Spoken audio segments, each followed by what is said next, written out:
नमस्ते, फूड क्याप्सुलमा यहाँलाई स्वागत छ। आज तपाईहरुलाई गुन्द्रुक साँदेर देखाउँदै छु। ल अब सुरु गरौँ है।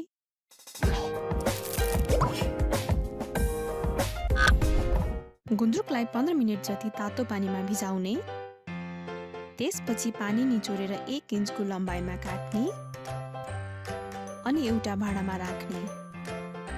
थप आवश्यक सामग्रीहरू: एउटा मिडियम साइजको मसिनो गरी काटेको प्याज, 4-5 वटा लसुनको केस्रा र एउटा 1 इन्च जतिको अदुवाको टुक्रा, हरियो धनियाको पात मसिनो गरी काटेको, 2 चम्चा सुक्खा बुटेको जिरा र रातो सुकेको खुर्सानी, बुटेको बटमास, आधा काटेर हल्का तेलमा सेकेको गोलभेडा, 1 सानो चम्चा मेथीको दाना,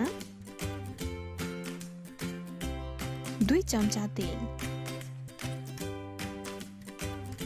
बेसार र नुन।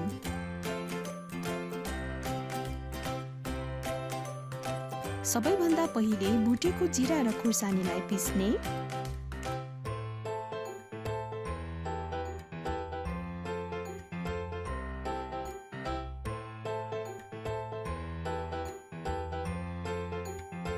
मसिनो भइसकेपछि यसमा लसुन र अदुवाको टुक्रालाई राखेर पिस्ने।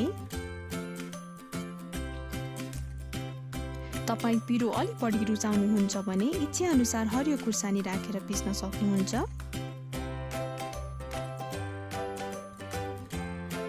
यसमा थोरै नुन हालेर पिस्न सजिलो हुन्छ। अन्तिममा चेक गरेर नुन एडजस्ट गर्न सक्नुहुन्छ।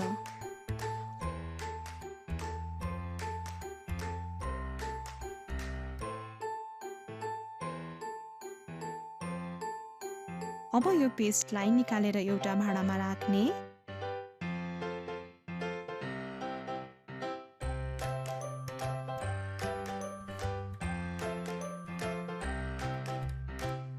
त्यसै गरी गोलभेडालाई पनि पिसेर पेस्ट बनाउने।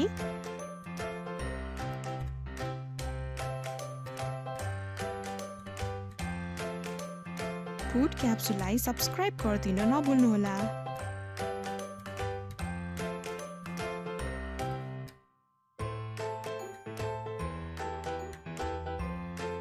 यसलाई भाँडामा निकाल्ने। अब गुन्द्रुकलाई पिस्ने। यहाँ मैले सजिलो होस् भनेर गुन्द्रुकलाई आधा भागमा 2 चोटी पिसे। गुन्द्रुकलाई मजाले थिच्नुपर्छ।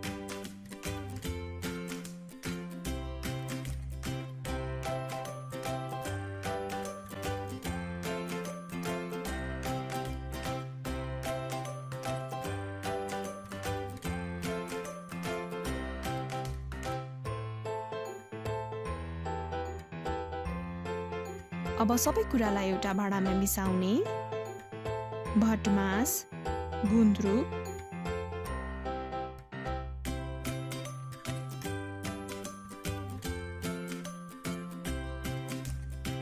पिसेको गोलभेडाको पेस्ट,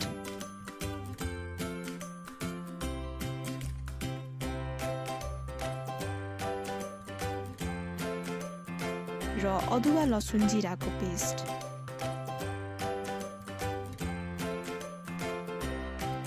तेल छान्नको लागि एउटा सानो भाँडामा तेल तताउने।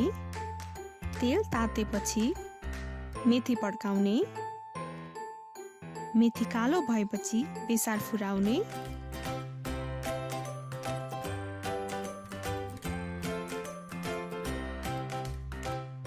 अनि गुन्द्रुकमा छान्ने।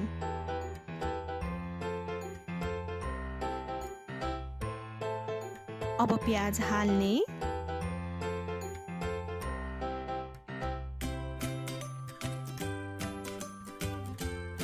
र हरियो धनियाको पात पनि राखेर मिक्स गर्ने।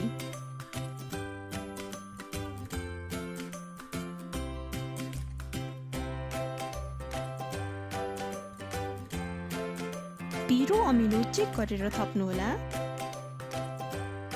मैले अमिलो थप्नको लागि कागतीको रस पनि राखे।